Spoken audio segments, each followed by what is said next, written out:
Bom dia, irmãos. Saúdos com a paz do Senhor Jesus nessa manhã.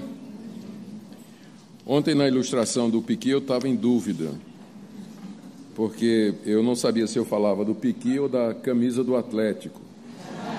Então, eu pensei que talvez piqui tivesse um impacto menor, mas pelo jeito não. Então, da próxima vez que for usar uma ilustração de alguma coisa, eu vou falar da camisa do Atlético. Talvez tenha. Vai ser pior, né? Segundo alguns. Gente, capítulo 3 da carta de Paulo aos Colossenses, continuando a nossa exposição sobre a suficiência do nosso Senhor e Salvador Jesus Cristo, da sua pessoa e da sua obra. Vamos orar, pedindo que o nosso Deus nos conduza na compreensão da sua palavra nessa manhã. Gratos, Pai, pela renovação das misericórdias já acontecidas nessa manhã. E damos graças pelo privilégio de podermos nos ajuntar no início desse dia para, ao redor da Tua palavra, compreender mais acerca do Teu Filho, de quem Ele é e da Sua obra por nós.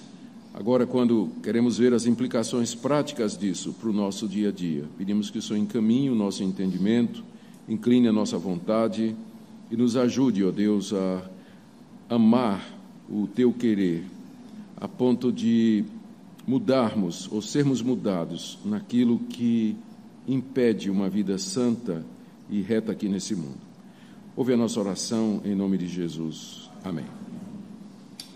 Capítulo 3, irmãos, então, da carta de Paulo aos Colossenses. Deixa eu lembrar primeiro um pouquinho do que nós já vimos ontem.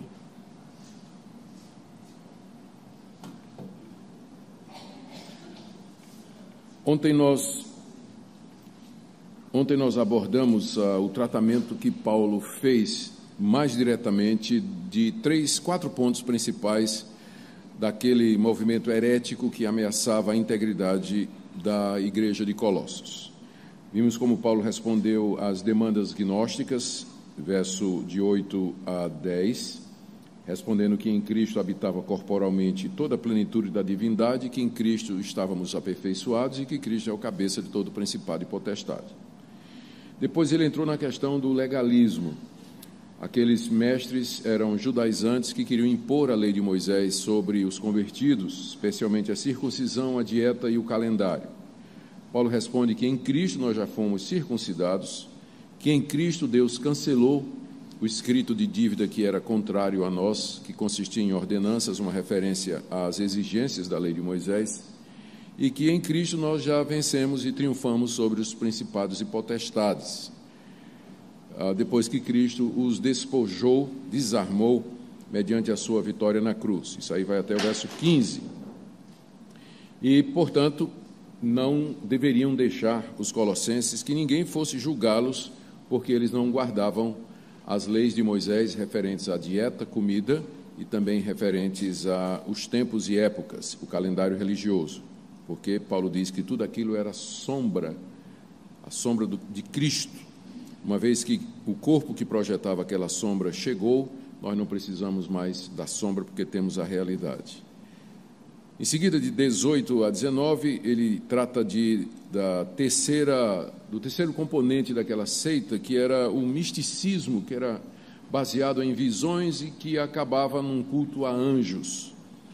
Paulo, então, diz que ninguém se fizesse árbitro contra eles, pretextando esse tipo de autoridade, porque essa pessoa não estava ligada a Cristo. Nada disso, culto a anjos. O culto a anjos tira a glória de Cristo. Então, não está ligado à pessoa de Cristo e nem foi revelado por Deus. Por último, o quarto componente daquela seita, que era a tendência ascética, Paulo trata do verso 20 até o verso 23, dizendo que o ascetismo não tem poder para nos livrar da sensualidade do coração, mas somente a nossa união com Cristo. O que eu vou ver com vocês hoje é a maneira como Paulo desenvolve todos esses conceitos na prática. Aí no capítulo 3, nós vamos até o final, entrando um versículo no capítulo 4, se Deus permitir. E hoje à noite a gente termina o capítulo 4. Então, aqui no capítulo 3, Paulo, em primeiro lugar, estabelece, ele vai desenvolver as implicações de tudo que ele falou até aqui. Isso faz parte da costumeira, faz parte da sua estratégia costumeira. Quando ele escreve cartas, com poucas exceções, geralmente ele tem uma parte doutrinária, que é a parte inicial, e em seguida uma parte mais prática, onde ele desenvolve as consequências da doutrina que ele estabeleceu. Então, de 1 a 2, ele falou da supremacia da pessoa e da obra de Cristo, e do capítulo 3 e 4, quais são as implicações disso para nós que estamos unidos a Cristo pela fé. Então, ele começa falando da base da santidade, que é em capítulo 3, de 1 a 4, nós estamos unidos a Cristo na sua morte e ressurreição, e a partir daí ele coloca vários imperativos, de que maneira os cristãos deveriam viver. Primeiro, com relação a nós mesmos, temos que mortificar o pecado que está em nós, aí no verso 5 até o verso 11. Depois, com relação aos nossos irmãos, de que maneira viver em relação a eles, do verso 12 até o verso 17.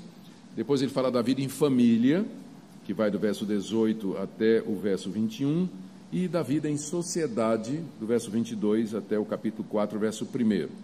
Hoje à noite veremos a continuação, como o que devemos fazer com relação a Deus, versos 2, 3 e 4, e depois como viver com relação aos de fora, que são os versos 5 e 6 do capítulo 4.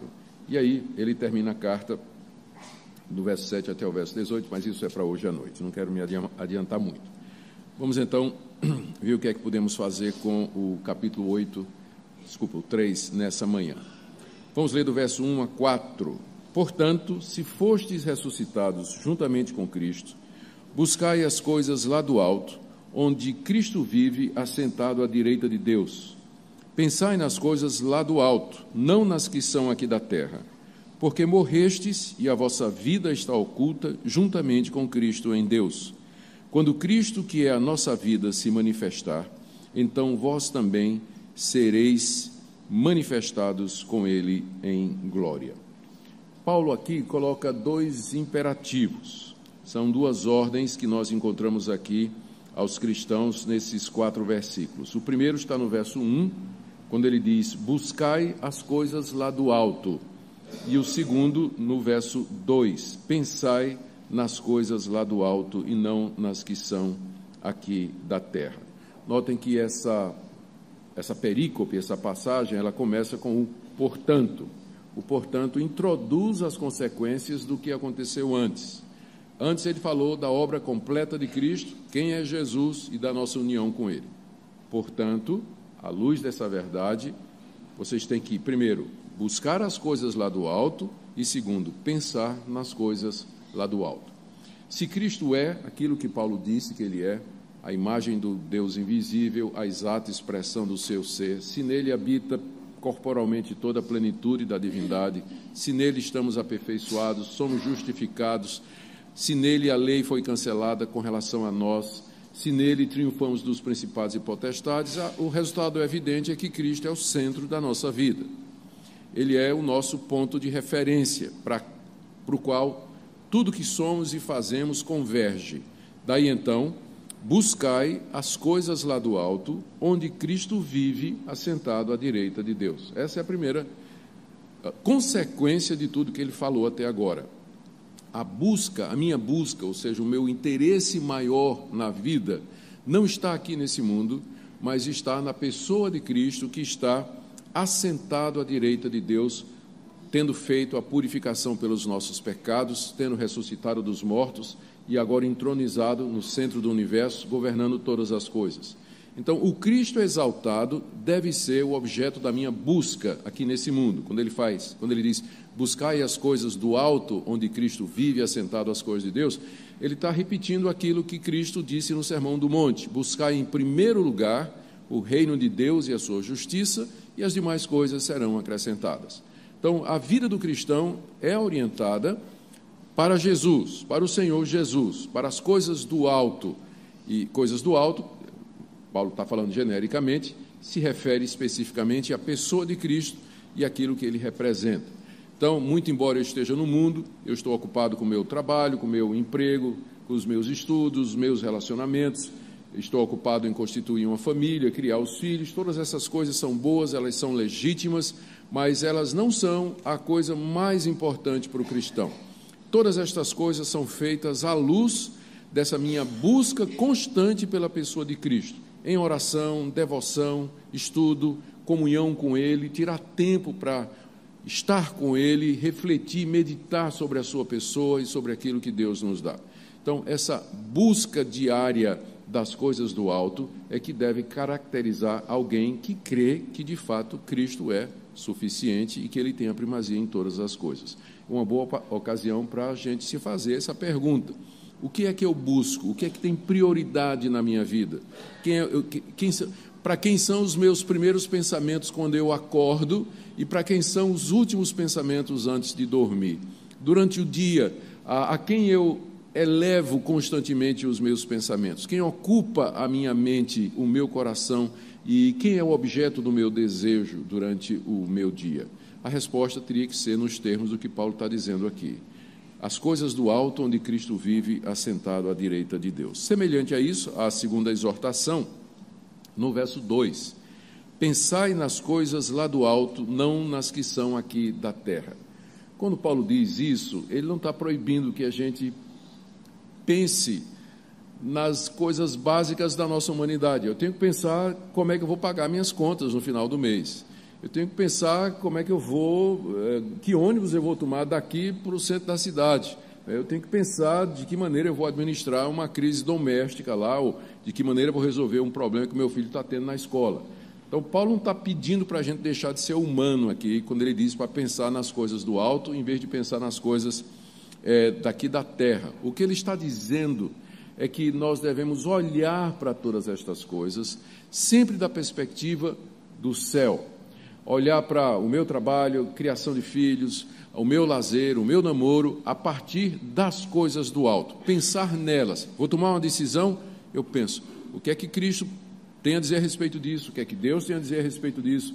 O que é que a minha união com Cristo implica em tudo isso? Ou seja, tudo que eu faço aqui, e eu tenho que fazer mesmo, um monte de coisa aqui nessa vida como ser humano, mas estas coisas têm que ser feitas à luz da glória, à luz da eternidade, à luz da pessoa de Cristo. Resumindo, nós temos que, a nossa mente, a nossa convicção, os nossos pensamentos, eles têm que ser cristocêntricos. O Senhor Jesus deve dominar o centro da minha vida, e daí então saem todas as decisões que eu preciso tomar. Ele dá 3 razões aqui, do verso de 1 a 4, para que nós tenhamos uma vida inteiramente voltada, pensamentos voltados, emoções voltadas para a pessoa de Jesus. A primeira razão está aí no verso 1. Portanto, se fostes ressuscitados juntamente com Cristo, buscai as coisas do alto. Esse se fostes, ele tem força, é uma construção na língua grega. A língua grega, como no português, tem 2 maneiras de expressar as frases condicionais, não é? Tem a condição de fato e a condição de dúvida. Então, isso aqui é uma condição de fato. Paulo não está duvidando. Portanto, se vocês foram ressuscitados, esse se aqui equivale a um já. Você pode traduzir assim: portanto, já que fostes ressuscitados com Cristo, não é uma condição de dúvida, mas é uma condição de fato. Poderia ser traduzido dessa maneira. Eu creio que algumas versões mais modernas, elas já traduzem dessa maneira, porque do jeito que está, parece que Paulo está expressando dúvida, né? Se vocês já foram ressuscitados com Cristo, mas não há dúvida nenhuma aqui. Ele está dizendo, já que vocês foram ressuscitados com Cristo, então busquem as coisas do alto, onde Cristo vive assentado à direita de Deus. Então, primeira razão pela qual eu tenho que buscar as coisas do alto é que eu já ressuscitei com Cristo. Quando Cristo morreu naquela cruz, eu fui incluído na sua morte por Deus há 2000 anos atrás, e quando Ele ressuscitou de entre os mortos, eu fui incluído na sua ressurreição. É dessa maneira que Deus nos salva. Ele nos salva da mesma forma que nós nos perdemos. Como é que nós nos perdemos? O nosso representante, Adão, caiu do estado de graça em que ele foi criado. Quando Adão pecou, ele precipitou-se a si mesmo e a toda a sua descendência, todos aqueles que ele representava, ou seja, eu, você, o seu próximo, meus filhos, meus netos, meus avós, a humanidade toda estava em Adão. Quando Adão caiu, precipitou a raça humana toda no pecado, na corrupção e na condenação. Como é que Deus resolveu isso? Ele mandou outro Adão, em quem, tendo feito a coisa certa, o seu povo é perdoado, ressurreto e salvo. Nós nos perdemos em Adão, mas somos salvos em Cristo. Como isso aconteceu? Deus incluiu na morte de Cristo e na sua ressurreição o seu povo. Então, a morte de Cristo é a nossa e a ressurreição dele é a nossa ressurreição. Então, com base nesse ato redentor de Deus, é que agora eu posso ser perdoado, posso ser santificado, e é a razão pela qual eu tenho que pensar nas coisas do alto, porque eu já ressuscitei com Jesus Cristo. Já ressuscitei dos mortos com Jesus Cristo. Essa é a minha posição. E não somente ressuscitei, a segunda razão que Paulo apresenta, mas eu também morri. Verso 2: pensai nas coisas do alto, não nas que são da terra. Por quê? Verso 3: porque morrestes e a vossa vida está oculta juntamente com Cristo em Deus. Eu não somente ressuscitei em Cristo, por isso eu tenho que buscar as coisas do alto, mas eu também morri com Cristo, por isso eu tenho que pensar nas coisas do alto e não das que são daqui da terra. Quando ele diz que a minha vida está oculta com Cristo em Deus, ele está observando o fato de que para o mundo não existe muita diferença entre nós que estamos unidos a Cristo na sua morte e ressurreição e os ímpios que se perdem. Porque mesmo os ímpios, eles trabalham como nós, eles dirigem como nós, eles criam seus filhos como nós, nós compartilhamos com a humanidade da vida comum. Então, às vezes, olhando de fora, não dá para distinguir quem está em Cristo ou não, porque há não cristãos que são honestos, que têm uma vida reta, isso devido à graça comum que Deus derrama sobre toda a humanidade. Então, essa verdadeira vida que nós temos, ela está, por enquanto, oculta em Cristo. O mundo não reconhece a igreja, ele não vê, não conhece o povo de Deus com certeza ou de maneira destacada. Na verdade, eles têm uma opinião péssima sobre nós, não é? Por conta dos motivos que nós conhecemos, que têm sido dados aí, dos escândalos financeiros e da má fama, das imoralidades e, enfim, o mundo, na verdade, tem uma péssima opinião de nós. A verdade é que isso que nós somos, mortos com Cristo e ressurretos com Ele, isso está oculto em Cristo da parte de Deus, que é o que diz o verso 3. Mas um dia isso vai mudar, que é o terceiro argumento de Paulo no verso 4. Quando Cristo, que é a nossa vida, se manifestar, ou seja, quando Cristo vier a segunda vez, e aí ele vem em glória, então vós também sereis manifestados com ele em glória. Aí o mundo de fato vai ver quem nós somos, porque nós seremos ressurretos dentre os mortos, transformados, glorificados com o mesmo corpo da ressurreição de Cristo. Olhando agora, nós somos iguaizinhos às outras pessoas do mundo, porque essa vida está oculta em Cristo. Mas quando Cristo se manifestar, o que nós somos, então será manifesto em glória diante do mundo. O mundo vai conhecer os filhos de Deus, o mundo vai ver a igreja na sua glória, o mundo vai ver os santos transformados, redimidos, completamente libertos do pecado e dos efeitos do pecado mediante a ressurreição. E aí então Deus será glorificado, justificado diante do mundo e louvado pelo seu povo eternamente. Então, o que nós somos aos olhos do mundo está oculto. Nós parecemos igualzinho ao mundo, às vezes pior, não é? Mas quando Cristo se manifestar, então nós nos manifestaremos com Ele em glória. Ponto de Paulo aqui nesses primeiros versículos é: nós estamos unidos a Cristo na sua morte e na sua ressurreição. Esse fato não parece óbvio por enquanto, mas na segunda vinda de Cristo, essa realidade de quem somos realmente, essa nova raça unida ao segundo Adão, isso vai se manifestar com toda clareza naquilo que Paulo chama aqui de glória. é o momento da glorificação, quando tudo vai ficar claro. Aqui você encontra um princípio que Paulo vai desenvolver no restante do capítulo 3 e 4, importante para nós observarmos.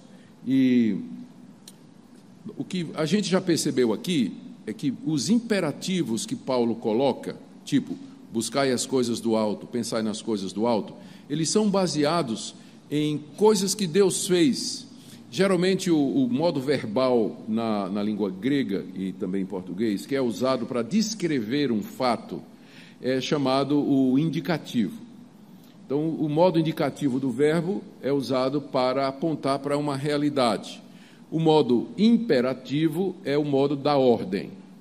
Então, você vai ver que aqui, bem como no restante do Novo Testamento, especialmente em Paulo, os imperativos, eles são baseados nos indicativos. Exemplificando, vocês morreram com Cristo, isso é um indicativo. Portanto, vivam como mortos para o pecado, que é o imperativo. O imperativo se baseia no indicativo. Porque você morreu com Cristo, então viva de maneira digna de Cristo. Então Deus manda que nós sejamos alguma coisa com base em algo que Ele fez por nós. E nesse sentido, o cristianismo é completamente diferente de qualquer outra religião. Nas outras religiões, o imperativo vem primeiro. Ande direito e você se torna filho de Deus. No cristianismo é o contrário. Deus lhe fez seu filho, ande de maneira digna disso. O cristianismo é a religião da graça. Deus primeiro nos faz alguma coisa, Ele nos recebe, Ele nos adota, Ele nos perdoa, e em seguida Ele diz, você agora vai viver de maneira digna disso. Nas outras religiões, que são todas religiões meritórias, o fiel primeiro tem que fazer alguma coisa, cumprir um ritual, ser moralista, dar esmolas, fazer caridade, e então Deus no final vai dar recompensa para ele. Mas percebamos com clareza a dinâmica do cristianismo aqui. Todos os imperativos, eles estão baseados em algum indicativo. Toda ordem é baseada num fato ou numa dádiva que Deus já realizou por nós. E é isso que faz o cristianismo ser aquilo que ele é. Então, vamos ver como Paulo desenvolve isso aí a partir do verso 5 até o final do capítulo 3. Nós vamos ver as ordens para a santidade, primeiro, mortificando o pecado em nós, depois com relação à vida, com relação aos outros, a vida na família e na sociedade. Vamos ver se a gente consegue cobrir tudo isso rapidamente. Então, no verso 5 até o verso 11, nós temos a orientação de Paulo com base naquilo que já aconteceu conosco, para mortificarmos o pecado em nós. Leamos. Fazei, pois, morrer a vossa natureza terrena. Por que, pois? O que ele acabou de dizer antes? Vocês morreram com Cristo. Portanto, façam morrer a natureza pecaminosa de vocês. Fazei, pois, morrer a vossa natureza terrena.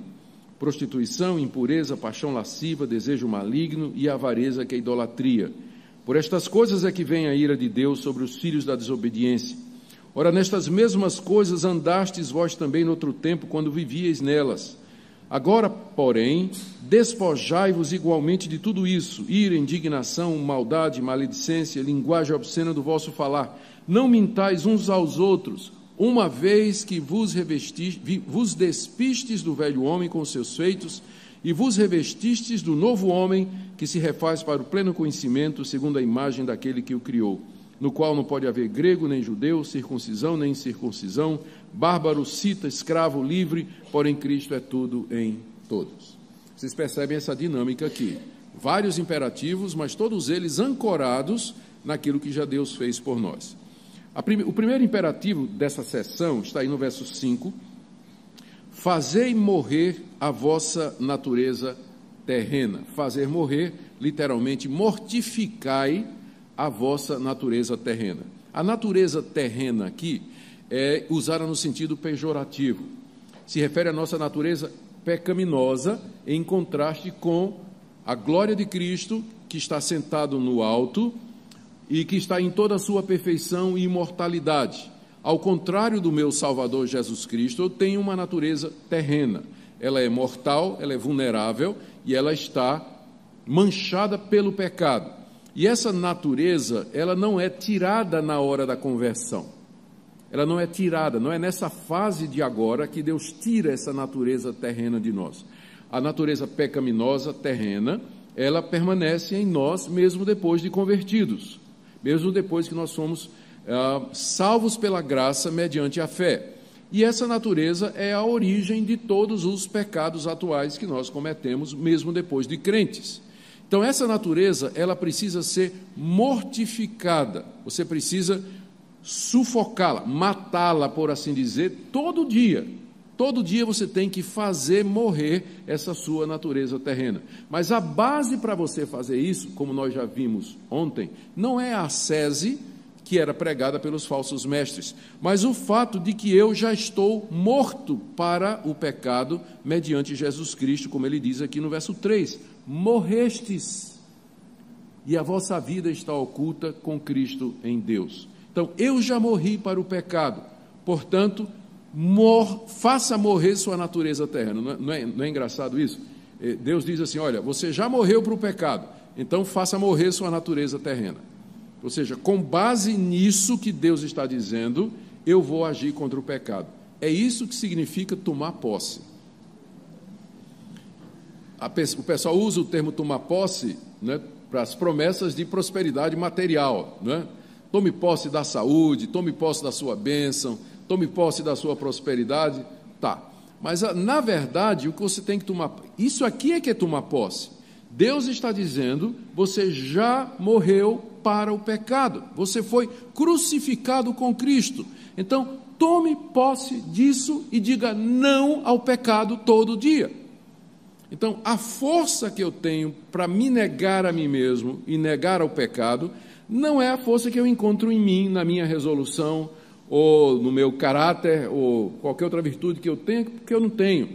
Mas a força para dizer não ao pecado vem dessa declaração de Deus de que eu estou morto para o pecado mediante a fé em Cristo Jesus. Tem uma história a respeito de Agostinho, que eu sempre gosto de contar, que era interessante. Agostinho é um pai da igreja que se converteu já com uma certa idade, uns 40 anos, e ele tinha vivido uma vida extremamente dissoluta. E a graça de Deus o alcançou, ele se tornou um cristão extraordinário, provavelmente o maior teólogo e pensador do cristianismo no seu primeiro milênio. E conta que uma vez ele estava lá em Hipona, a cidade dele, andando na rua, e de repente uma ex-amante dele o reconheceu. E começou a seguir ele na rua e disse, Agostinho.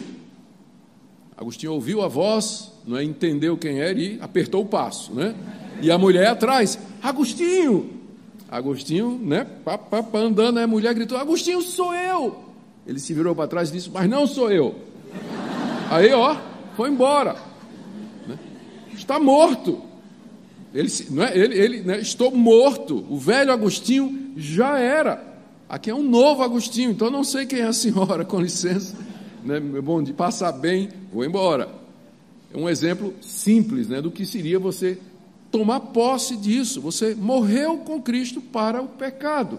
Então, faça isso valer no dia a dia. Viva como quem está morto para o pecado e não vivo para o pecado. Eu posso imaginar aqui uma outra situação, quando depois de o povo de Israel ter saído do Egito, atravessado o Mar Vermelho, imagina a figura, né? O quadro.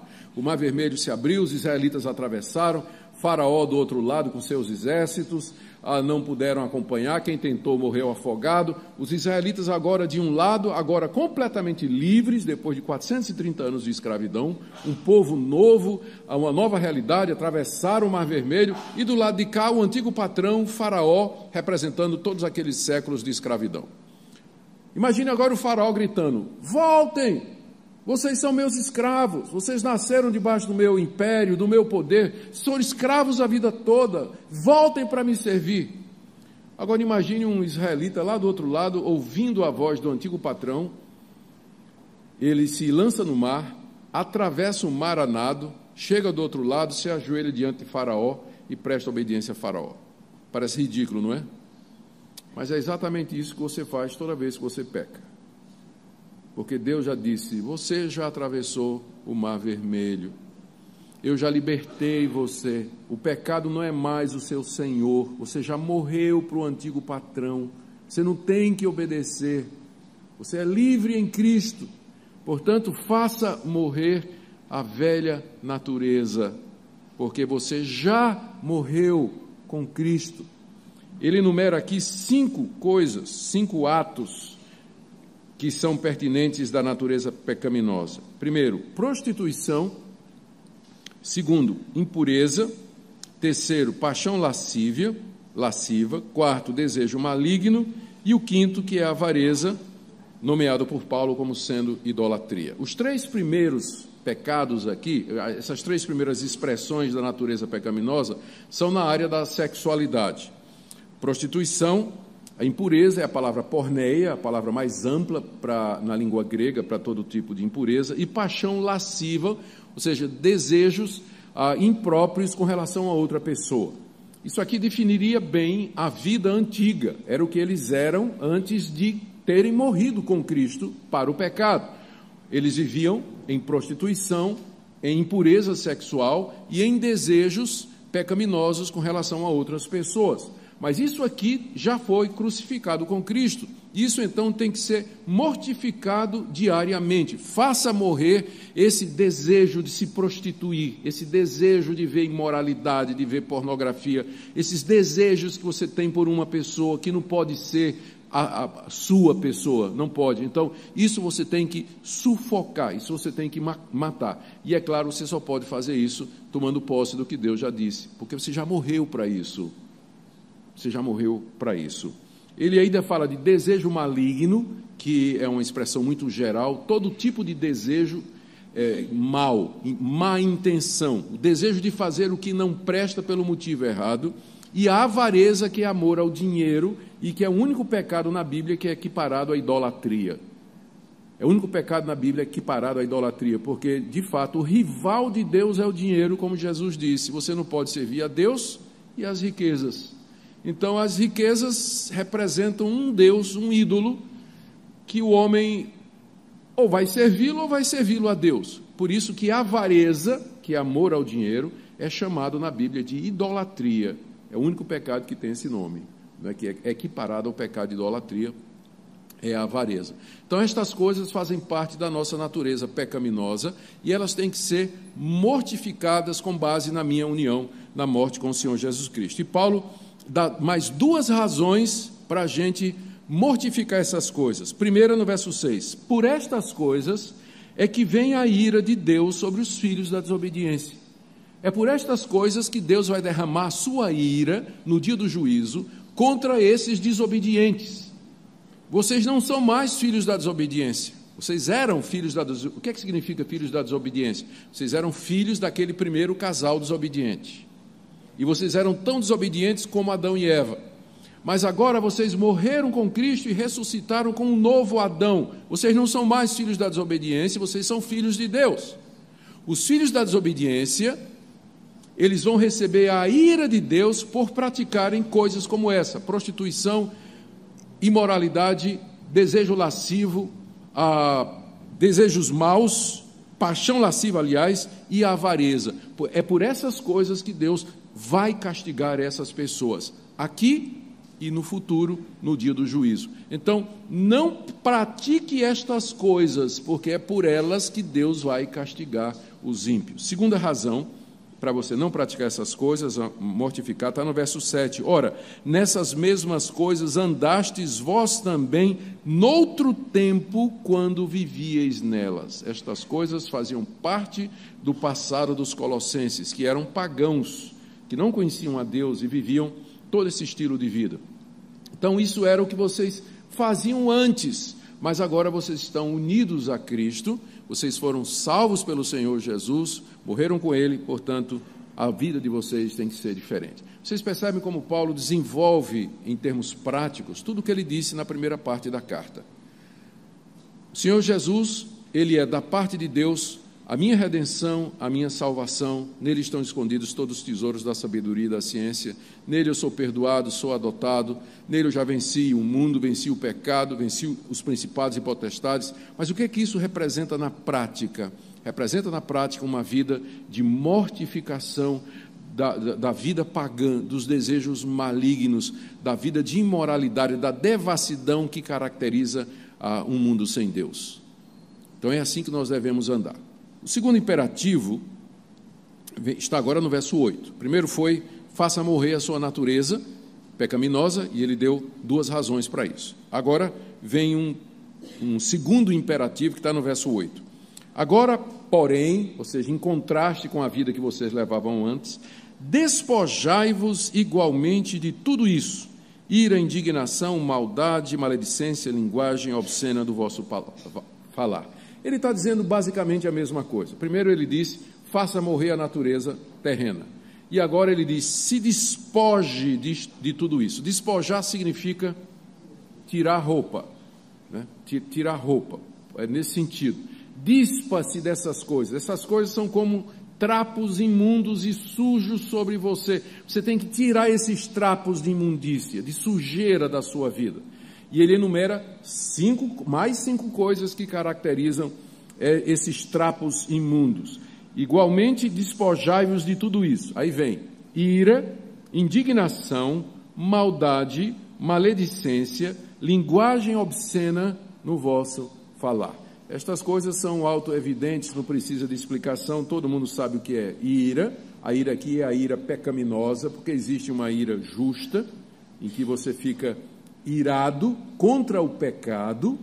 Tanto é que Paulo em Efésios faz a distinção entre irai-vos e não pequeis. Quer dizer que é possível você irar-se sem pecar. É o que a gente chama de uma ira santa, justa, quando você vê o mal sendo praticado, o ímpio sendo poupado, o justo sendo apenado. Então aquilo traz uma ira justa, porque nós queremos que a justiça seja feita, nós queremos que a verdade prevaleça. Então, o que Paulo está proibindo aqui é a ira humana, que geralmente é resultado, é a raiva, né, que geralmente é resultado de frustração, de descontentamento nosso, ou de divergência com relação a determinadas coisas que acabam provocando um sentimento de ódio contra o próximo. Então Paulo diz, isso aí faz parte da antiga natureza, se despoje disso. Indignação é uma forma de ira, não é? Que é um pouco mais polida, né? É a ira politicamente correta. Você está com raiva? Não, eu só estou indignado. Né? Está com raiva sim, né? Está com ódio no coração, mas né, fica apresentando-se como se não fosse. Maldade, que é o desejo de fazer mal, de ver o mal dos outros. Maledicência, fala mal das pessoas, ir para a rede social, usar o Facebook e outras coisas para falar mal de gente que você não conhece, passar informação mentirosa. Maledicência, né? Falar mal de pessoas que você não conhece. E às vezes a Bíblia diz que se alguém tem alguma coisa contra outro, primeiro vai conversar com seu irmão. Se você está com raiva de alguém, se acha que alguém lhe ofendeu, vá primeiro conversar com aquela pessoa. Depois leve mais 2 pessoas, se a primeira conversa não resolveu, antes de você colocar lá no Facebook, estou ofendida, né? E aí o pessoal começa a perguntar, mas por que, não sei o quê? E começa, não, porque é uma irmã e tal. Não é isso que a gente usa hoje o Facebook exatamente para quebrar aquela ordem de Jesus de procurar as pessoas que nos ofendem antes de trazer tudo a público. Linguagem obscena. Linguagem obscena é palavrão. E eu fico desconcertado quando em perfis evangélicos você vê pastores, né, e líderes evangélicos e cristãos falando um monte de palavrão e achando que é tudo natural, que palavrão é uma questão relativa. Bom, que tem que ter algum parâmetro que defina o que é palavrão ou não. O que é linguagem obscena? Não é?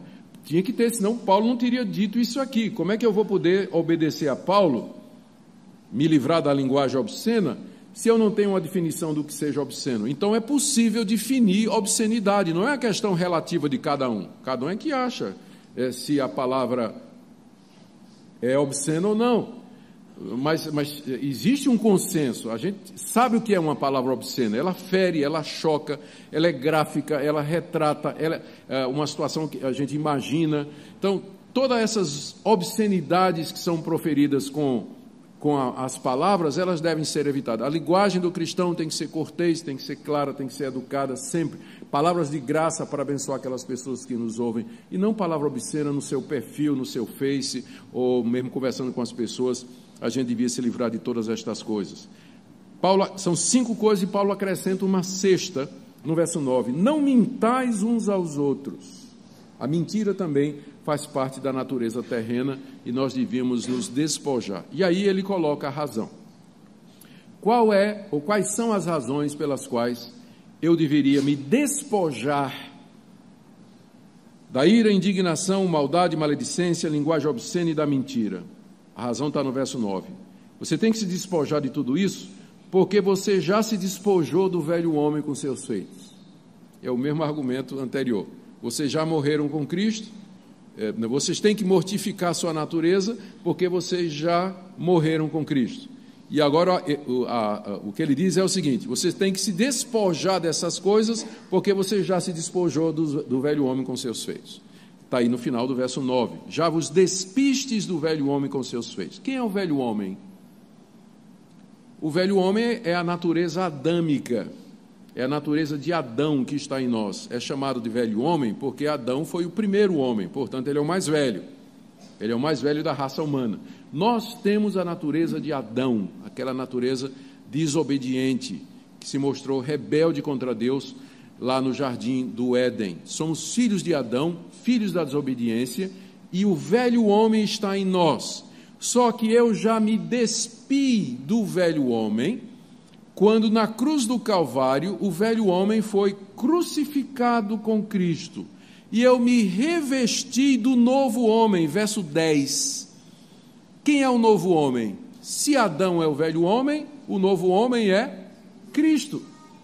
Então houve essa troca. Eu me despi de Adão e eu me revesti de Cristo. Por isso eu tenho que me despir das coisas do velho homem, pelo menos 10 delas já foram enumeradas aqui, e eu tenho que me revestir das coisas do novo homem, que é o que Paulo vai falar a partir do verso 12. Revesti-vos, pois, como eleitos de Deus, santos e amados, e aí vem a lista de coisas boas. Afetos de misericórdia, bondade e compaixão. Paulo está comparando a vida cristã aqui ao trocar de roupa. É uma figura que todo mundo conhece muito bem. Todo dia, no final do dia, a gente chega em casa cansado do trabalho, né, suado, especialmente se você mora em Montes Claros, que é muito quente. Então, o que é que você faz? Você tira a roupa suada, suja, toma um banho refrescante e põe uma roupa limpa. Não é isso que todo mundo faz, com exceção dos adolescentes? É absolutamente o padrão a ser seguido todo dia, né? Todo dia a gente faz isso. Então, esse processo diário de despojar-se, de tirar a roupa suada, refrescar-se e colocar uma roupa limpa, é a figura, é a analogia que Paulo usa aqui para definir a dinâmica da vida cristã. Diariamente eu me dispo do velho homem, pensando nas coisas do alto, onde Cristo vive à direita de Deus, e eu me revisto do novo homem, que é Cristo. Me dispo do velho homem, Adão e os seus feitos, e me revisto de Cristo. Todo dia esse processo, despir-se e revestir-se, dizer não para o pecado, dizer sim para a virtude, dizer não para Adão, dizer sim para Jesus Cristo. É a metáfora que Paulo está usando aqui para dizer como é que funciona a dinâmica da vida cristã. Então, voltando aqui, verso 9 e 10. Não mintam uns aos outros, porque vocês já se despiram do velho homem e dos seus feitos em Cristo Jesus, e já se revestiram do novo homem, essa nova natureza em Cristo, que se refaz para o pleno conhecimento segundo a imagem daquele que o criou. Essa nova natureza que nós temos, que é o revestimento de Cristo, Cristo em nós, ela cresce, ela se renova, ela aprende, ela se aproxima cada vez mais da perfeição que nós temos em Cristo Jesus. E ele termina aí no verso 11 dizendo, no qual, em Cristo, né? Cristo que que nos criou, no qual não pode haver grego nem judeu, circuncisão nem incircuncisão, bárbaro, cita, escravo, livre, porém Cristo é tudo em todos. O que Paulo está dizendo aqui é que não há exceção para essa regra, que as categorias que dividiam o mundo daquela época, elas são todas unificadas nesse ponto aqui. Nós todos somos pecadores e todos nós somos salvos, redimidos e santificados da mesma maneira. Portanto, não pode haver grego nem judeu. O grego é o nome que se dava ao habitante do Império Romano e que vivia debaixo da cultura helenista, greco-romana. O judeu não precisa de definição. Circuncisão e incircuncisão é a mesma divisão, só que do ponto de vista religioso. O judeu é o circunciso e o não-judeu é o incircunciso. O bárbaro eram povos que moravam no Império Romano, mas que não eram considerados romanos. É até uma palavrinha, como é que a gente chama aquelas palavras que são formadas a partir de som? Por exemplo, exatamente, por exemplo, a palavra clicar, vem do barulhinho que o mouse faz, clique, clique, a gente criou o verbo clicar, não é? Bárbaro é uma palavra assim, porque o grego, né, erudito, que achava que grego era a única língua verdadeira, quando via os estrangeiros falarem, só entendiam bar, por isso deram o nome para eles de bárbaros, porque eles não falavam em grego. Então, bárbaro era alguém que não era da cultura grega, alguém que morava no Império Romano, mas era um selvagem, por assim dizer. O cita era um morador mais à região norte de Roma, ele não fazia parte do Império Romano. Então, eram estrangeiros completamente, além de selvagens, eram completamente estrangeiros. Paulo diz que também não há distinção. Escravo e livre era outra distinção que havia naquela época. Havia muitos escravos e havia pessoas livres. E tinha também, os escravos e livres. Só para lembrar, essa carta, um dos portadores dessa carta para Colossos é exatamente um ex-escravo chamado Onésimo. A gente vai ver isso hoje à noite. É um ex-escravo chamado Onésimo que vai ser um dos portadores dessa carta para o seu patrão Filemão. Então, em Cristo, todas aquelas distinções raciais, culturais e religiosas que havia, elas se dissipam, porque Deus só tem um plano, um propósito, um caminho, uma nova raça, que une pessoas de todas essas categorias, formando um novo homem que é a igreja. Pessoas que já morreram para o pecado, se despiram do velho homem, já se revestiram de Cristo, com ele ressuscitaram e, portanto, vivem aqui nesse mundo uma vida de mortificação da natureza pecaminosa. Esse é, então, o efeito da nossa união com Cristo, aquele que Paulo já descreveu nos capítulos 1 e 2 como sendo a plenitude de Deus. Continuando, então, do verso 12 ao 17, nós temos agora o terceiro imperativo, onde Paulo manda agora que a gente se revista dessas coisas que vêm de Deus. Revesti-vos, pois, estou aqui no verso 12, revesti-vos, pois, como eleitos de Deus, santos e amados, de ternos afetos, de misericórdia, de bondade, de humildade, de mansidão, de longanimidade, suportai-vos uns aos outros, perdoai-vos mutuamente, caso alguém tenha motivo de queixa contra outrem, assim como o Senhor vos perdoou, assim também perdoai vós. Acima de tudo isso, porém, esteja o amor, que é o vínculo da perfeição. Seja a paz de Cristo o árbitro em vosso coração, a qual também fostes chamados em um só corpo, e sede agradecidos. Habite ricamente em vós a palavra de Cristo, instruí-vos e aconselhai-vos mutuamente em toda a sabedoria, louvando a Deus com salmos e hinos e cânticos espirituais, com gratidão em vosso coração. Tudo o que fizerdes, seja em palavra, seja em ação, fazei em nome do Senhor Jesus, dando por ele graças a Deus Pai. Você tem aqui perto de 20 imperativos, orientações do apóstolo Paulo, sobre como vivermos a vida em comunidade. Você veja que até agora o que ele falou tem a ver com a luta que eu tenho contra o pecado em mim. Então, até agora, era eu e eu. Agora, do verso 12 até 17, eu e os outros, como é que eu me comporto em sociedade, em comunhão, na igreja, como é que eu me relaciono com os irmãos, o que mostra que Paulo pressupunha que todo cristão estaria igrejado. Não é? Está pressupondo que o cristão é igrejado, ele está numa comunidade, senão por que essas orientações aqui de como o cristão deve se relacionar com outros cristãos? Se é possível ser cristão sem estar igrejado, essas orientações elas não fazem sentido, elas são opcionais, mas não parece ser isso.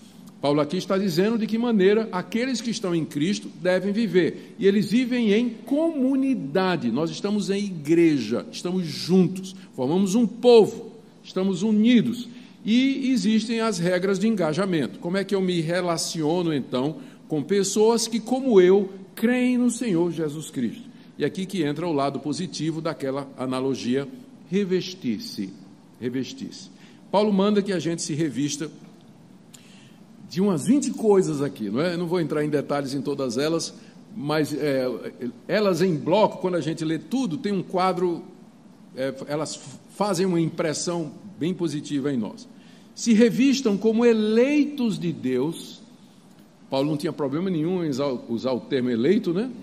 Hoje é que a gente fica meio desconfiado em usar o termo eleito, mas Paulo não tinha dificuldade nenhuma. Os crentes são eleitos de Deus mesmo, não porque Deus previu que eles haveriam de crer, não é? Porque o tempo todo você vê aqui, a salvação é atribuída a Deus. Eu fui incluído na morte de Cristo e na ressurreição de Cristo quando eu nem era nascido ainda. Então não tem nada a ver com o meu mérito, ou minha escolha, ou minha decisão. A eleição é baseada no ato soberano de Deus, feito antes da fundação do mundo, pela sua graça e pela sua misericórdia.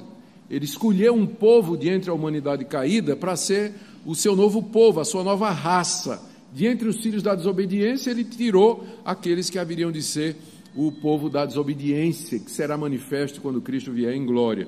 Então, eleitos de Deus, vocês são eleitos de Deus. Então, como tal, mais uma vez, imperativo baseado no indicativo. Vocês são eleitos de Deus. Portanto, vivam como eleitos de Deus. E o que seria viver como eleitos de Deus? Seria você se revestir, aí vem a lista.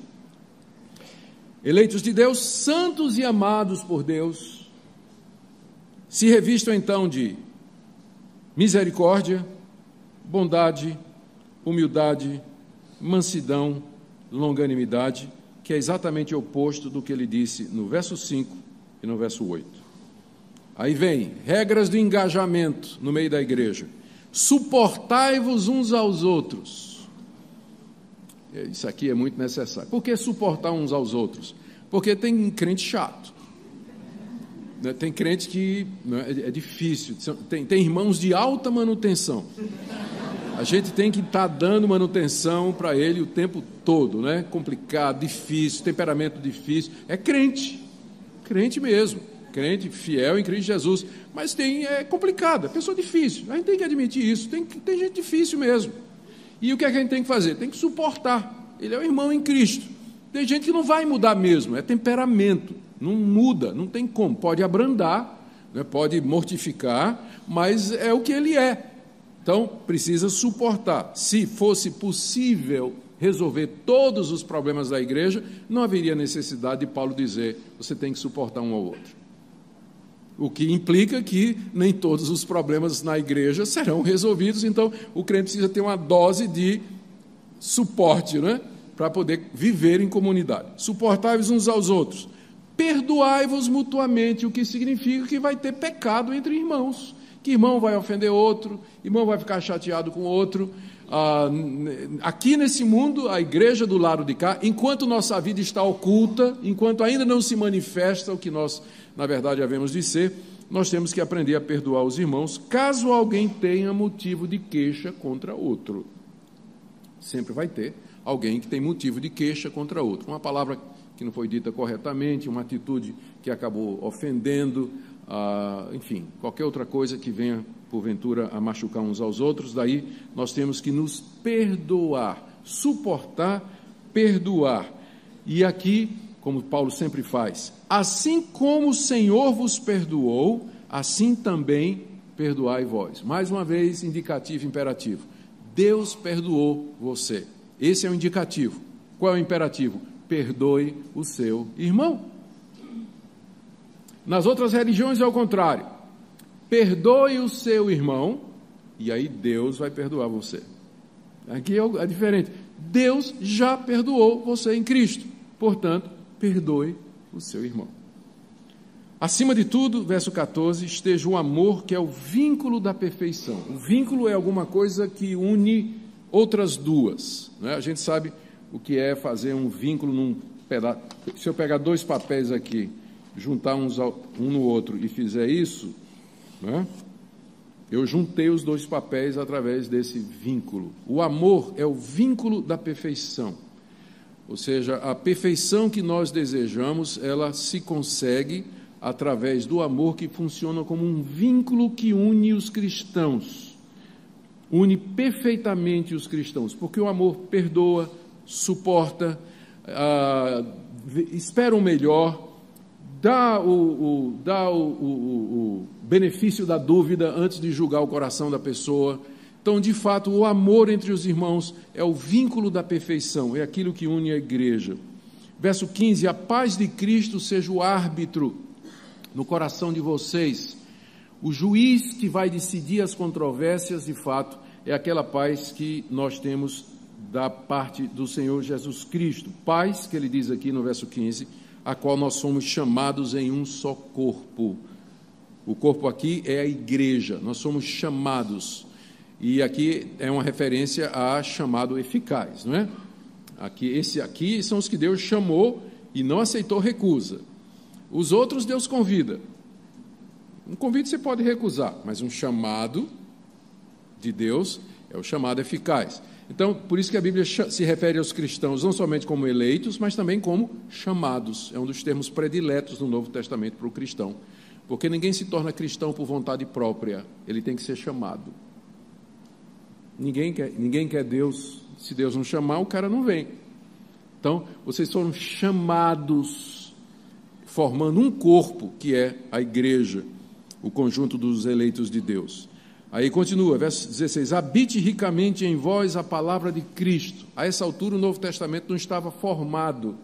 A palavra de Cristo era transmitida de maneira oral pelos apóstolos, que foram testemunhas de tudo aquilo que Cristo disse e fez. Então, a palavra de Cristo, ela circulava oralmente e já tinha os primeiros livros escritos.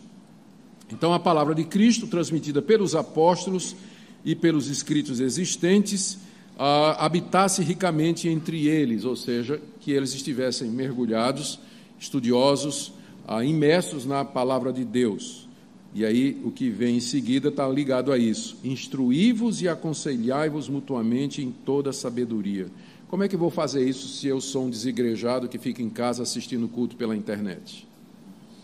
Complicado, né?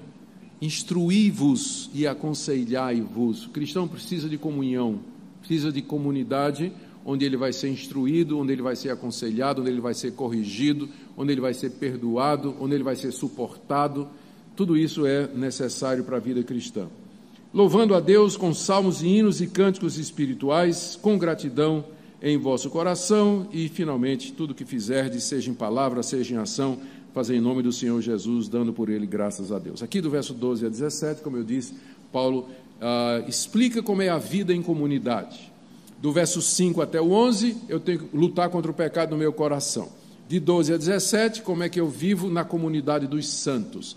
Amor sendo o vínculo da perfeição, o centro de todas as coisas. E aí ele estende agora a nossa união com Cristo para a vida de família. Verso 18, esposas, sede submissas ao próprio marido, como convém ao Senhor.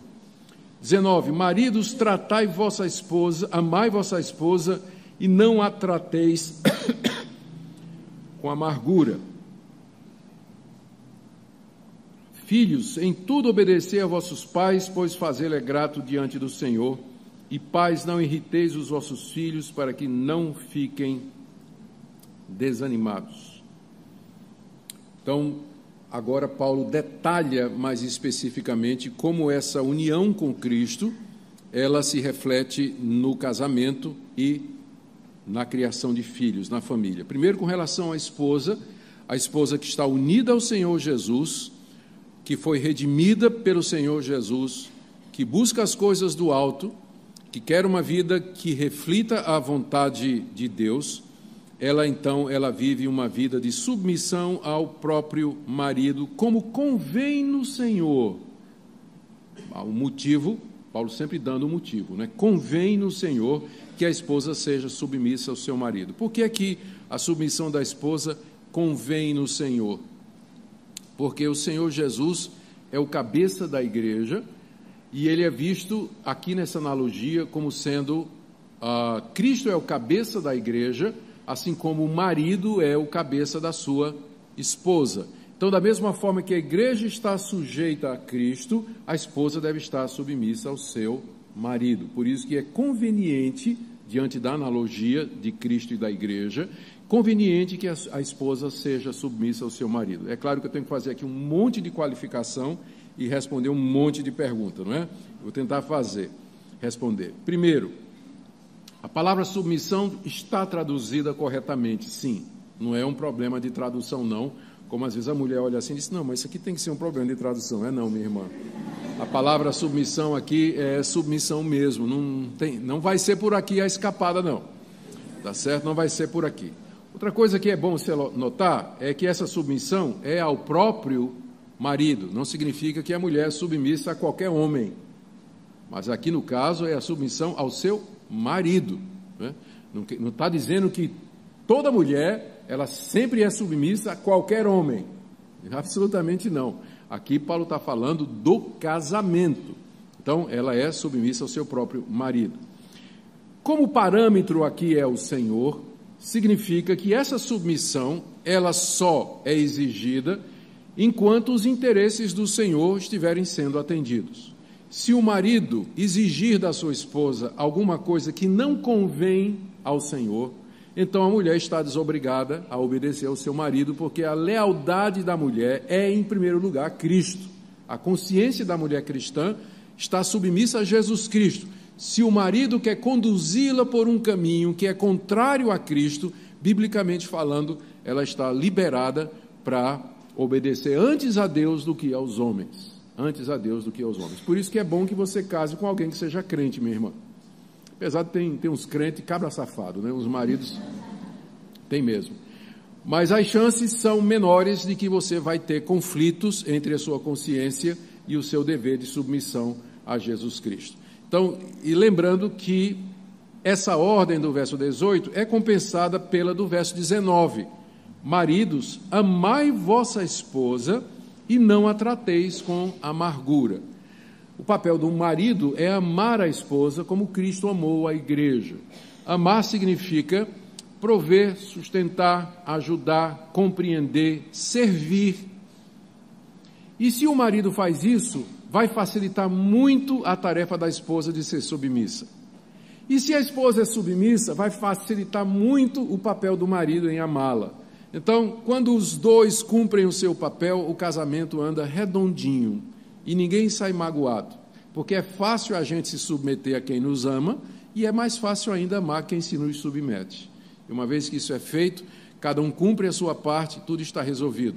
E geralmente nos casamentos onde isso é observado, as decisões são tomadas via de regra por unanimidade, não é? Não tem voto de dissensão, nada, é tomado por unanimidade, em conjunto, em compreensão, porque se o homem ama a sua esposa, ele não vai impor a sua autoridade de maneira arbitrária, mas vai conversar, vai discutir, vão resolver juntos os problemas e as dificuldades. E a mulher que é submissa ao seu marido não vai tomar conta, né, ou vai tomar todas as decisões passando por cima do seu marido. O Martin Lloyd-Jones conta uma experiência interessante. Ele, quando era pastor na cidade de Wales, ele saía visitando os membros da igreja e então foi visitar um casal da igreja.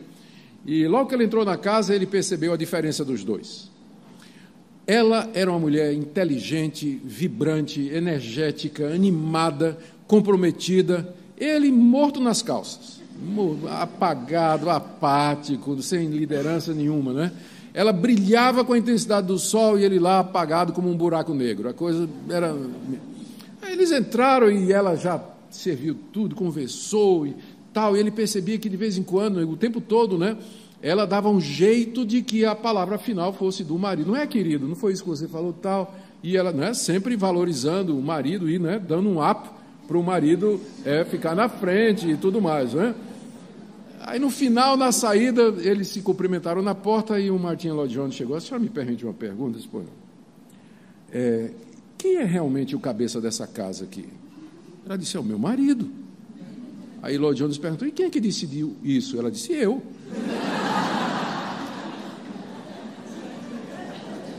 Minha irmã, a decisão de fato é sua, porque se você não deixar, o marido não vai ser o cabeça da casa, não tem como. Ele não vai ser, não vai conseguir, né? Ele não vai conseguir fazer isso. Maridos, amai vossa esposa e não trateis com amargura. Não tratar com amargura. Amargura de um marido descontente, magoado, chateado. Não, é tratar a esposa sem amargura. Filhos, verso 20, em tudo obedecer a vossos pais, pois fazer é grato diante do Senhor. Está aqui a orientação para os filhos. E no verso 21, pais, não irritei a vossos filhos, para que não fiquem desanimados. Todos vocês sabem que pais aqui não significa pai e mãe, né? Pai e mãe, não. Pai aqui é os homens que são pais. A dificuldade é que em português, se eu quiser dizer pai e mãe, eu tenho que dizer o quê? Pais. E se eu quiser me referir a dois homens que são pais, eu digo o quê?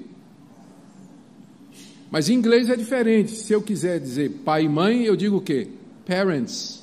Se eu quiser dizer dois homens que são pais, fathers. Em grego também existe essa distinção. Se eu quiser dizer pai e mãe em grego, gonés. Se eu quiser dizer dois homens que são pais, pateres. Então imagina qual é a palavra que está aqui.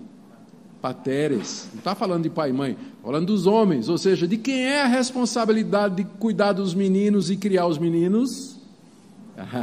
Né? As mulheres estão felizes agora em ouvir isso aí, porque o marido costuma deixar para a mulher toda essa parte de educar, não é? E cuidar dos filhos, mas a responsabilidade, biblicamente falando, é do pai. Pais, não irrite o seu filho para que não fique desanimado. Irritar com ordens injustas, ausência de casa, abandono da paternidade, incoerência no falar, incoerência no agir e uma série de outras coisas que desanimam o filho a seguir no Evangelho. É nesse sentido. Que desanimam o filho de seguir na fé porque eles têm o péssimo exemplo do pai. A responsabilidade aqui é colocada sobre o pai. É claro que a mulher, como auxiliadora idônea, ela participa totalmente e se envolve completamente na criação dos filhos, mas a responsabilidade é primeira, Deus vai cobrar do pai, né? O desânimo do filho com relação ao Evangelho. Agora, na sociedade, e aqui nós terminamos, verso 22 até capítulo 4, verso 1, servos, obedecem em tudo ao vosso Senhor segundo a carne, não servindo apenas sob vigilância, visando tão somente agradar homens, mas em singeleza de coração, temendo ao Senhor.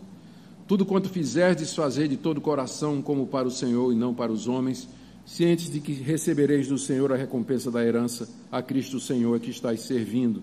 Pois aquele que faz injustiça receberá em troco a injustiça feita, e nisso não há acepção de pessoas. Senhores, tratai os servos com justiça e com equidade, certos de que também vós tendes Senhor no céu. A razão pela qual Paulo empregou o verso 22 até 25 para falar sobre os deveres dos servos é porque os escravos, porque essa é a tradução correta, deveria ter sido traduzido como escravo, Escravidão era um sistema aceito no mundo bíblico.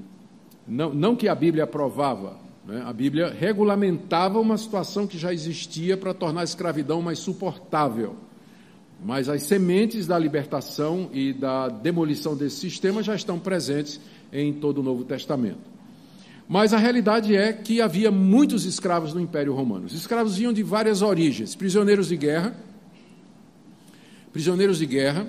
gente que já nasceu escravo, os pais eram escravos, ele já nasceu na escravidão, ou gente que se vendia como escravo para pagar uma dívida. Por isso que você encontrava escravos naquela época, que eram, às vezes, pessoas extremamente cultas e preparadas, e que eram usados até como tutores dos filhos do patrão. Mas tinham se vendido como escravo porque eles tinham problemas financeiros, não tinham como viver. E naquela época era melhor você viver como escravo, pelo menos você tinha comida, você tinha casa, você tinha a proteção do seu patrão, do que você viver na rua, onde você poderia correr o risco de morte, não ter o que comer e tudo mais. Então, a quantidade de escravos no Império Romano era muito grande. E a quantidade de escravos que se converteram ao cristianismo foi muito grande também. Tinha muitos cristãos que eram escravos. E a pergunta sempre era: como é que um cristão que é escravo, ele deve viver? Especialmente se ele tem um patrão que não é crente, que não é cristão. Como é que fica? É uma situação muito difícil. Os escravos não eram também flor que se cheirasse. A gente fica com pena, mas nem todos eram flor que se cheirasse. Roubavam o patrão, enganavam o patrão, insultavam o patrão, cuspia no copo de vinho do patrão, né? Quando não colocava outras coisas na comida do patrão. Então, os escravos, eles se vingavam dos maus tratos do jeito que eles podiam. Então, tinha muita vingança, tinha muito ódio na relação escravo-patrão naquela época. Então, as orientações que Paulo dá aqui, você vê que ele gasta um tempo para fazer isso, é para dizer para os escravos que se tornaram cristãos que a atitude deles agora é outra. Note que o cristianismo, ele não abole necessariamente as convenções a princípio. Quem era escravo e se converteu, continuou sendo escravo. Quem era casado e se converteu, continuou sendo casado. Então, o cristianismo, a princípio, ele não vem para fazer uma revolução na ordem estabelecida, mas ele vem para mudar os corações e a atitude das pessoas, porque às vezes é isso que precisa. A gente pensa que uma revolução vai mudar a situação do Brasil, mas se for os mesmos políticos, os mesmos ladrões e os mesmos corruptos, só muda o sistema, no fim vai ser a mesma coisa. Então, o que precisa é uma mudança de coração, precisa uma mudança de vida, e nesse sentido a igreja é a única instituição que pode promover isso. E ela tem que saber bem qual é o seu papel, não é política partidária, mas o papel da igreja é pregar o evangelho e chamar políticos, governadores, presidente, deputados, empresários, sindicalistas, pobres e ricos, ao arrependimento de suas atitudes e de uma mudança com relação a Deus. É isso que Paulo está fazendo aqui. Ele não está dizendo para os senhores aqui: liberem todos os seus escravos agora que você é crente. Não, eles tratam os seus escravos de maneira justa, de maneira correta, de maneira bondosa. E aos escravos ele não diz assim: fuja desse sistema imoral. Diz: não, seja o melhor escravo possível. Seja o melhor escravo possível. Olha o que ele fala. 22, servos, escravos, obedecei em tudo ao vosso Senhor segundo a carne, porque o Senhor verdadeiro é Cristo. O patrão é Senhor segundo a carne somente. Não servindo apenas sob vigilância. Como eu disse, tinha escravo que só trabalhava quando o patrão estava olhando. Né? Então, ele diz: não, você agora é diferente, você vai trabalhar mesmo quando seu patrão não está olhando. Isso que eu estou dizendo aqui se aplica ao seu emprego, viu, irmão? Lá na loja, na oficina, no chão da fábrica, né, como empregada doméstica, não é para servir somente quando o patrão e a patroa estão vendo, não. Visando tão somente agradar a homens, mas em singeleza de coração, temendo ao Senhor. O escravo deveria ver o trabalho dele como um culto a Deus, como um serviço que ele prestava a Deus. Continuando, verso 23. Tudo quanto fizerdes como escravo, fazei de todo o coração, como para o Senhor e não para os homens. Já pensou? A motivação agora mudou. Eu vou servir ao meu patrão terreno, não para agradar a ele, mas porque eu quero agradar o patrão que está nos céus. E aí, trabalho vira vocação. E foi esse princípio que a reforma protestante trouxe, que causou uma revolução no mundo, que é chamado sacerdócio universal de todos os crentes. Todo crente é um sacerdote, todo crente é vocacionado. Acabou essa distinção entre trabalho secular e trabalho religioso que havia na Idade Média. Quando pensava, o que é um trabalho espiritual? Ser pastor, ser pregador, ser padre, ser bispo, e todos os outros trabalhos eram considerados seculares. Aqui Paulo acaba com essa distinção. ao servir como escravo, aquele cristão estava fazendo aquilo a Deus, fazia parte da vocação dele, e essa valorização do trabalho fez com que nascesse do movimento reformado um sistema financeiro que valorizava o trabalho bem mais do que ela era valorizado naquela época. A mudança que esse pensamento trouxe na Europa foi muito grande. Os trabalhadores se sentiram valorizados, aprenderam a servir, que a vocação deles era tão santa quanto a vocação do pastor reformado, que estava pregando no púlpito todo domingo.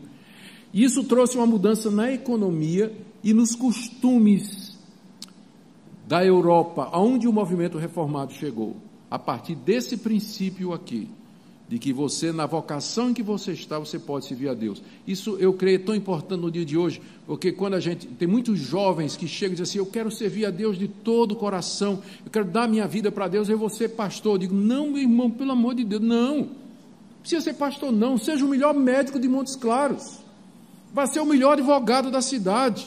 Aqui já é complicado, né? Vai ser o melhor advogado da cidade, vai ser o melhor motorista de Uber da cidade, que sua barraquinha na feira seja a barraquinha mais bonita, mais limpa e mais justa no preço, que tenha a melhor comida. Você está servindo a Deus exatamente como o pastor está servindo. Você não precisa ser pastor para servir a Deus, não. Se os jovens vissem a sua vocação com o mesmo zelo, em que eles olham assim e pensam, olha, que coisa espiritual, está ali o pastor dedicado somente a Deus, você pode fazer a mesma coisa na sua vocação, onde Deus lhe chamou. E que diferença isso faria no nosso país, não é? Que diferença faria no nosso país? Ciente, verso 24, de que vocês receberão do Senhor a recompensa da herança, porque a Cristo o Senhor é que estáis servindo. Não é o seu patrão que você está servindo, escravo, mas você está servindo a Cristo o Senhor, através daquele patrão que está ali. Pois aquele que faz injustiça, receberá em troco a injustiça feita, e nisso não há acepção de pessoas. Se você está sendo tratado injustamente no seu trabalho, Deus está vendo isso, e Ele vai dar o pago aos injustos, e Deus não faz distinção nisso, tipo assim, Deus só castiga os escravos, Ele castiga os patrões também.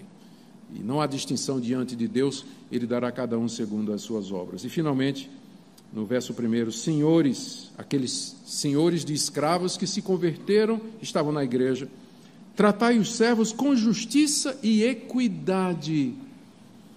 Tratar com justiça. Havia muita injustiça, é claro, né? Porque o patrão ele tinha direito de vida e morte sobre os escravos. Então, eles marcavam a ferro os escravos fujões, açoitavam com penas terríveis, faziam com que eles trabalhassem de maneira desumana, davam condições de sobrevivência mínima.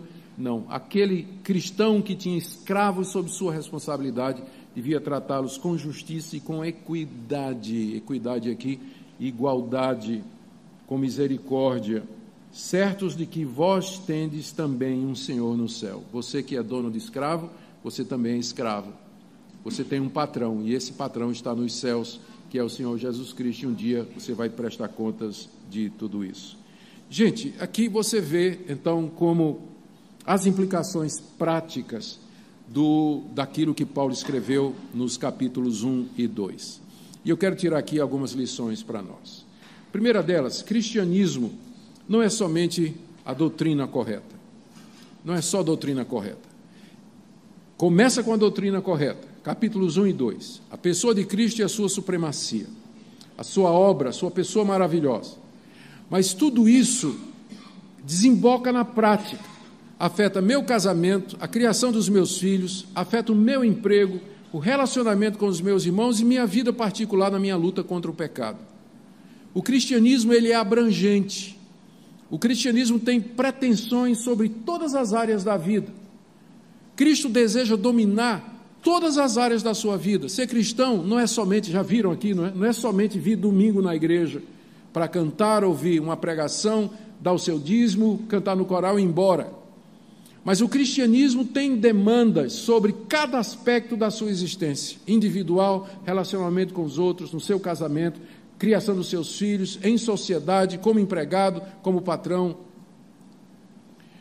É isso que o cristianismo é e é isso que ele demanda de nós. Não há, nas palavras de Abraham Kuyper, não há um centímetro quadrado da existência sobre o qual Cristo não possa dizer, é meu. Ele é Senhor de tudo, de todos, da sua vida, do seu dinheiro, do seu relacionamento, de seus filhos, do seu casamento, do seu trabalho, lá na sua universidade, do seu momento de lazer, como você usa seu celular. Ele é Senhor de todas as coisas. Segunda coisa que é importante nós trazermos aqui é que nós não devemos olhar para essas demandas da maneira errada.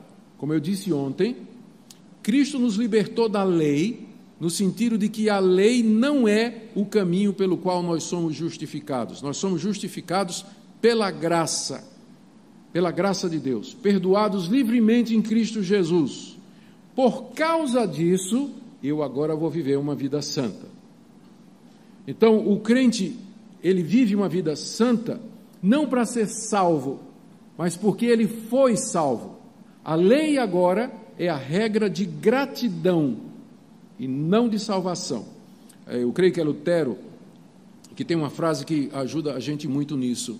A lei me leva a Cristo para a justificação. E Cristo me manda de volta à lei para a santificação. Funciona assim: eu olho a lei e digo, miserável homem que sou, quem me livrará do pecado, desse corpo do pecado? Quem me livrará da lei do pecado e da morte? Estou condenado. Aí a lei diz, em Cristo você encontra perdão para as suas transgressões e o cumprimento que eu exijo. Então a lei me leva a Cristo, eu chego a Cristo, Cristo me recebe, me perdoa, porque Ele cumpriu a lei em meu lugar e pagou todas as demandas da lei sobre mim. E aí, em gratidão, me ajoelho diante de Cristo e digo, o que é que eu posso fazer, Senhor, para agradar-te, porque Tu me perdoastes e me recebestes completamente? Resposta de Cristo, não terás outros deuses diante de mim, não farás para ti imagem de escultura, não tomarás o nome do Senhor teu Deus em vão, lembra-te do dia de descanso para santificar, honra teu pai e tua mãe, não mentirás, não adulterarás, não matarás, não dirás falso testemunho, não cobiçarás absolutamente nada do teu próximo. A lei me leva a Cristo para ser salvo, Cristo me manda a lei para ser santo. Então a lei continua sendo o padrão de santidade para o cristão, porque tudo isso que Paulo está dizendo aqui, que a gente leu, nada mais é do que o desdobramento dos 10 mandamentos. Nada mais é do que o desdobramento dos 10 mandamentos.